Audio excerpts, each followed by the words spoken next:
I'm gonna wash this one. What are these? This is a tripe, a beef honeycomb tripe. You know what? Honeycomb tripe. So I'm gonna be what do you call this? Boiling this. So I'm gonna be showing you something here. This is a stomach, but this is gonna be part of the barbecue. It's like isaw, oh no? Anyway, I'm gonna start boiling this. So first of all, I have to wash it. Washing it. Oh gosh, I thought this for the whole. Wow, look at this. I'm making a callos. Well, this is one of my favorite dish, and I have my own way of cooking this callos. Okay, and I don't need to go. I know each one who loves to cook, they have their own style, and this is gonna be my own style. You know, as I said, oh no, this is not the one. It's a different kind. Anyway, that's okay. Maybe I'll use this for, I'm gonna use this for papaitan. Ba't ganun? Ay! Isa lang. Ano ba yan? Ito na naman. Siguro pwede na rin ito, no? Pero kapupuluan ko na rin kahit na paano. Anuin ko siya. Malinis naman. Siguro, gupitin na lang natin. So, pakupuluan natin siya. So, we'll wait for this. I don't know how many minutes we'll try. I'm not gonna use the pressure cooker. I can just cook it long time. Anyway, I'm not gonna cook dinner. We'll just eat sandwiches tonight. Finally, I'm gonna be cooking the callos, and I think I did showed you that I boiled the. I have to cook and boil the stripes.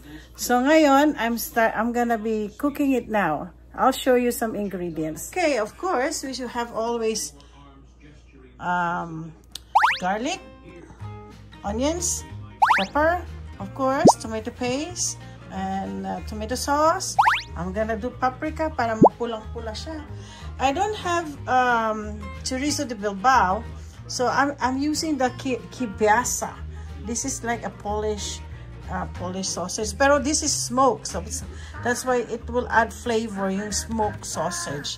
And of course, part of that, red bell pepper. Ang dami kong nagawa, pero I'll be cooking more. So I'm gonna start cooking. Na-chop ko na yung yung tripe. Ito na po ang tripe. Na cut ko na. So it will take a lot of time. Pero this is one of my favorite dish. I didn't copy it to anyone. I'm just cooking this according to what I know. Let's start cooking. I wanna put more garlic.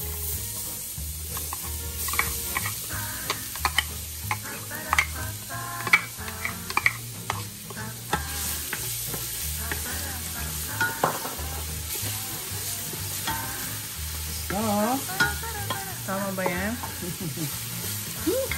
Bango pa rin ng I'll put my bread. Wala. Okay.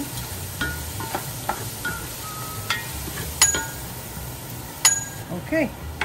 After garlic, we're gonna put the onions. Okay. May bago na akong lalagyan ng mga Okay. So, sunod yan. Pagsasamahin na natin lahat kasi kasi ang dito yung pagkakulo. Pagbaboil. Okay.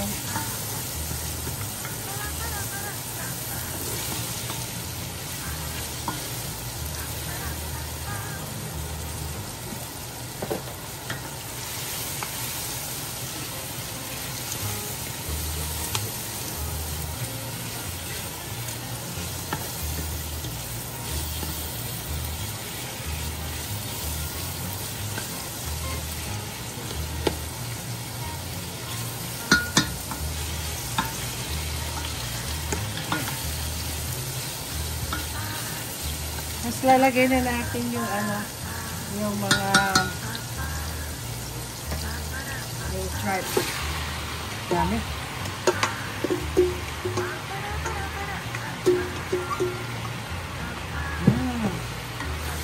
For sure. So, may mix muna natin sila. Lalagyan ko ng tomato sauce. Bago ko lalagyan ng tubig. Mamaya. Okay. Aha. Okay. So, lalagyan natin.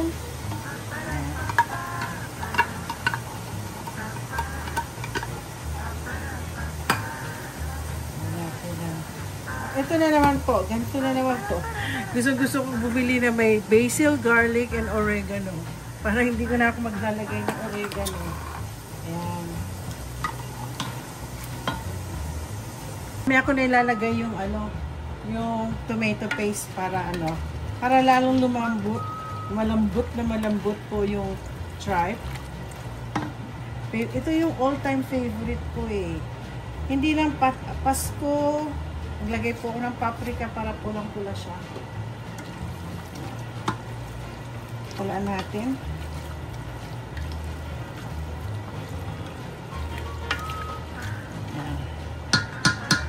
Nalagyan natin ng tubig.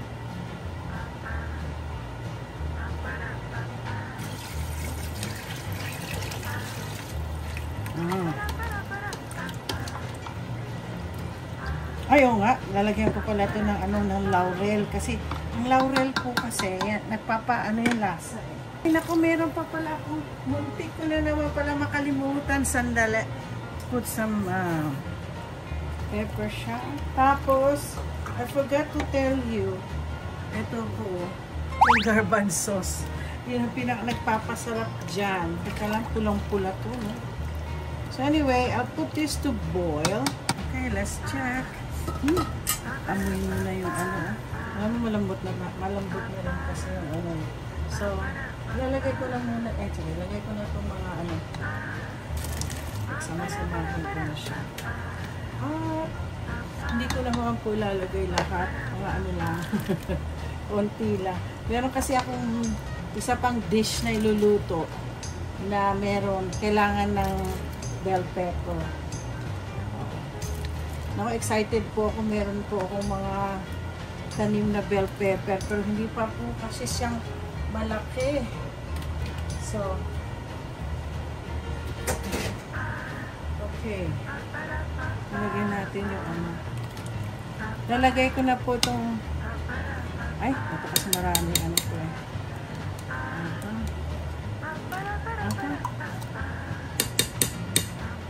Lalagay po natin yung tomato paste. Bumibili na lang po ako ng ganitong can para may siya. Okay. So, I'm gonna put this again for another. Kailangan po malapot to eh. Siguro lalagyan ko na to ng cornstarch. Ay, sarap. Oo. Ay, mainit yung So, pakukuluan ko po siya ulit. Everything is already cooked. Malambot na po siya.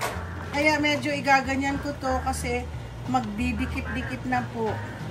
Malambot na po yung tripe. Ayan siya, oh. Hindi ko muna siya palalaputin na mabuti. Kasi baka mamaya So, mamaya kasi mamaya pa yung guest darating.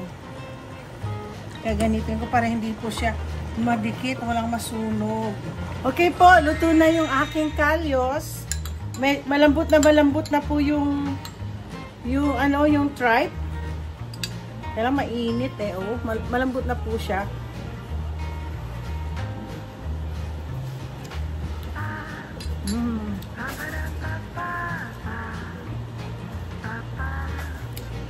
Masarap. Masarap po yung this is one of my favorite dish. Lalo na pag Pasko. I'm cooking it. My husband don't eat that. My husband is looking at me saying about this. So anyway.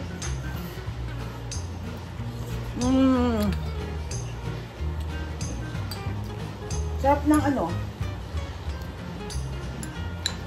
Wala pong ano. Wala pong bola. Masarap po yung aking kalyos. Ay, alika rito. Tignan mo to. Para mapatunayan masarap yung aking kalyos. Ay, may kalyos dito. Tignan mo kung ano, gano'ng kasarap yung aking kalyos. Mainit lang yan. Alam mo, magugustuhan yan ni ano? Ni Jose. Hoy, nanonood siya sa aking vlog ah. Oh. Okay na, taan mo na.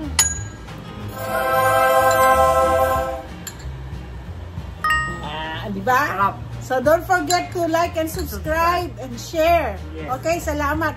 Magluluto pa ako kasi tatlong aking food vlog ngayon. Yun ang ihahanda ko. Maliban sa gumawa si Luchi ng barbecue.